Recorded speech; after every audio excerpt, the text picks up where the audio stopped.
오늘 제목은 어디에 집중할 것인가? 사무엘상 1장 10절에서 11절 제가 읽습니다.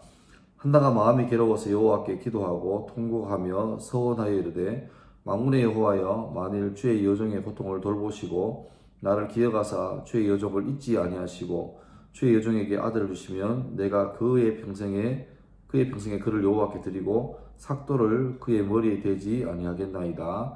아멘. 잘 아시는 것처럼 사무엘이 태어나기 전에 그 사무엘 어머니 한나가 하나님께 기도한 내용입니다. 그 한나의 남편 혹시 이름 아십니까? 엘가나죠, 엘가나. 보통 이제 우리도 보면 그 사무엘의 어머니 한나는 유명한데 엘가나는 좀 감춰져 있죠. 근데 엘가나와 한나 이 부부 사이에 자녀가 없었습니다. 당시에 어떤 사회 문화적인 배경에서 자녀가 없다는 것은 단순하게 후손이 없다는 게 아니라 더 확대된 개념이었죠. 그러니까 임신하지 못하는 여자, 출산하지 못하는 여자는 뭐 남녀의 문제라기보다도 그 여성이 어떤 하나님께 징계를 받는다, 뭐 이런 느낌이 많이 강했던 때라서 책임이 오롯이 그 여자 쪽으로 많이 기울어지는 그런 분위기였고, 또 실제로 엘가나는 그 분인 나라는 다른 여인과 또 결혼 생활을 이어가게 되는데 그 사이에는 자녀가 있었죠. 그걸로 봐서는 지금 사회적인 배경도 마찬가지고 실제로도 이 어떤 불임에 대한 원인 제공이 바로 한나 쪽에 있는 것이 좀 분명해집니다. 당시에 그 여성으로서 이렇게 임신하지 못한다는 것은 아주 큰 치욕이었기 때문에 그 한나가 하나님께 기도할 기회가 있을 때마다 늘 제목은 다른 것이 아니라 한 가지였습니다. 한 가지. 그러니까 엘가나나 보니까 되게 좀 좋은 사람 같아요. 위로도 합니다. 여보, 내가 다 아들이 있긴 있지만 그 아들보다 당신이 더 소중하고 귀하다. 그런데 이 마음속에서 아들이라는 어떤 결핍이 있는 한나에게 그 아들을 대신할 만한 다른 것은 없었습니다. 남편의 위로가 고마웠고 감사하지만 그 위로가 아들의 결핍을 채워주는 대용물로는 안 되는 거죠. 그런 거 있잖아요. 뭐가 칼치가 비싸면 고등어를 대신 먹는다. 이게 원하는 게 있는데 비싸요? 없어요? 그러면 비슷하지만 좀 싼 걸로, 흔한 걸로 대용하면 되는데 한나의 마음에 아들의 결핍이란 이 결핍을, 빈 공간을 채워줄 만한 대용품이 없었다는 거죠. 이게 문제예요. 그래서 한나는 늘 하나님께 올 때마다 기도하는데 아무리 기도해도 그 기도의 응답이 이루어지지 않는 그런 길고 지루하고 고통스러운 시간이 연장되고 있죠. 그런데 중간에 과정 생략하고요. 한나가 길게 오랫동안 이 제목 하나 가지고 간절히 기도하는 중에 한 가지 깨달은 게 있습니다. 그러니까 자기는 지금 자기에게 자기의 미래가 되는 아들이 없는 게 결핍이잖아요.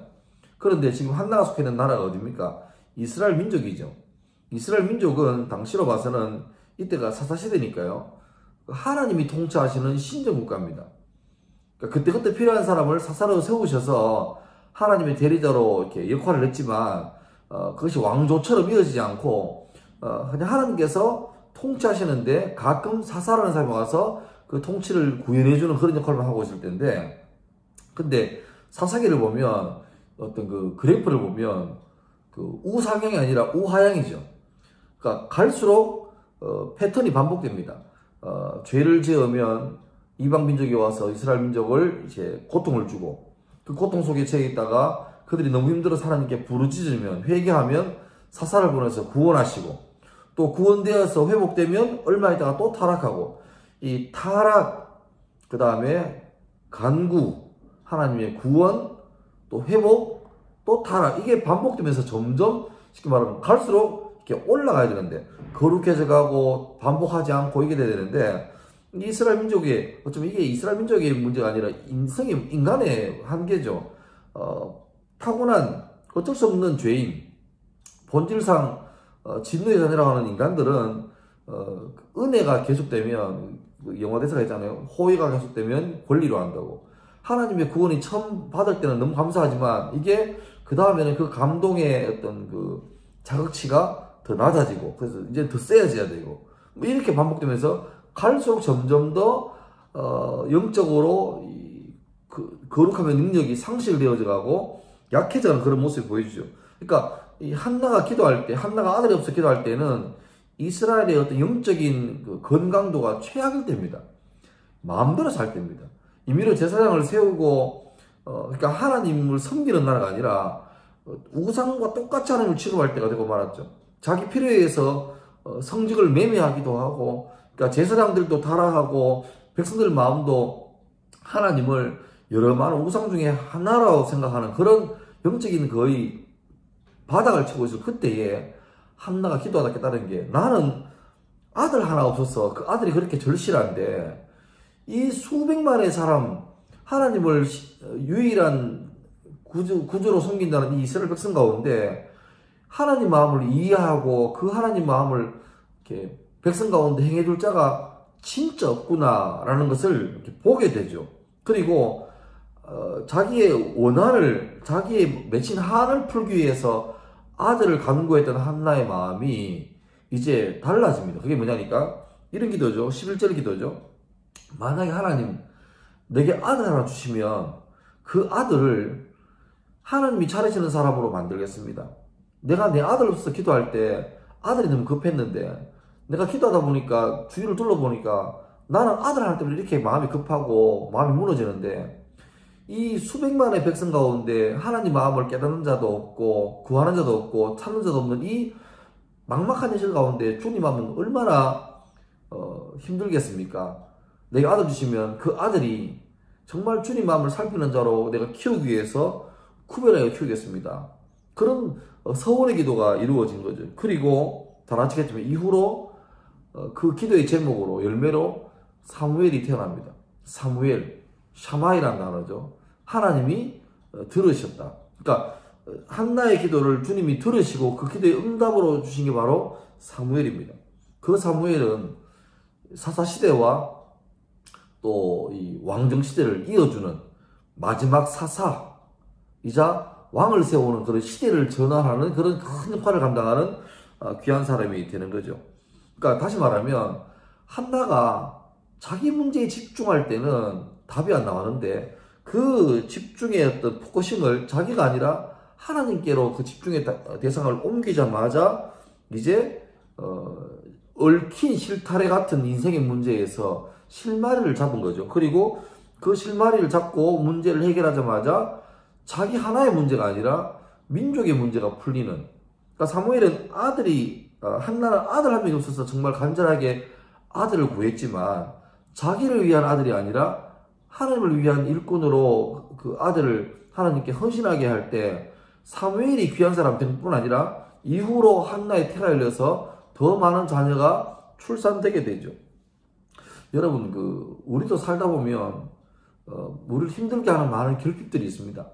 그런데 그 결핍 때문에 하나님께 나와서 기도하는 많은 경우가 있지만 거기서 끝나버리면 그냥 그 기도가 해결되는 것밖에 없죠. 그것도 감사한 일이지만 더 나아가서 어쩌면 내게 주어진 이 결핍, 이 한계, 부족함, 기도 제목이 어쩌면 더 나아가서 하나님의 마음을 알 수 있는 좋은 그 하나님과 연결될 수 있는 커넥션이 될 수 있는 좋은 계기가 될 수 있겠다는 생각을 저는 해봤습니다.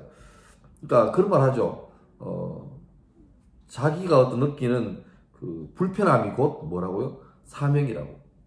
하나님이 개인마다 다 다르게 사람을 창조했겠지만 다른 사람에게는 별로 불편하게 안 보이는데 유독 어떤 사람에게는 그게 눈에 밟히고 마음에 신경 쓰이고 불편한 사람이 있거든요. 그래서 다른 사람들은 그냥 지나가는데 이 사람은 그냥 그게 마음에 늘 생각돼서 기억고 그걸 해결해야만 마음 평안이 오는, 그걸 다른 말로 뭐라 합니까? 사명, 미션 혹은 달란트죠.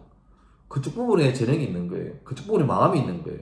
그러니까 하나님께서 관심을 줬다는 말은 다시 말하면 관심은 아니라 그거 더 연구하고 생각하며 마음을 기울이고 시간을 투자하고 또 더 나아가서 그걸 해결할 수 있는 어떤 재능까지, 기술까지 같이 겸비하게 된다는 것이죠. 여러분은 지금 어디에 집중하고 있습니까? 내 문제에, 내 결핍에만 집중하고 있습니까? 아니면 더 나아가서 이 문제와 결부시켜서 하나님 마음은 어디 있는가에 대해서까지 나가고 있습니까? 아무쪼록 이 한 주간에는 여러분의 결핍 가지고 기도하십시오.